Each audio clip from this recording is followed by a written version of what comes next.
Are you looking for scholarly, peer-reviewed articles for your assignment? Start at the library homepage and type your keywords in our Find It search. Click Find It.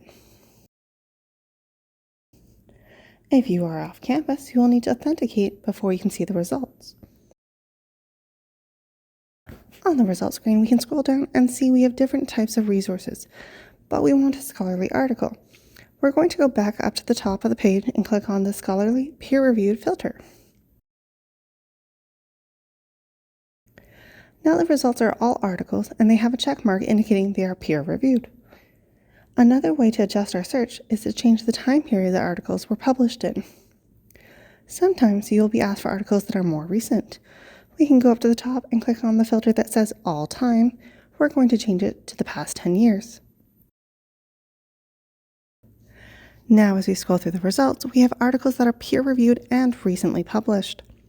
To access the articles, click on the Access options under each title and select PDF if available. It may also say Linked Full Text. That will take you to a database on a new tab, but should take you directly to the article. There's also Full Text From, a database name like ScienceDirect or JSTOR, which tells you where the link will take you.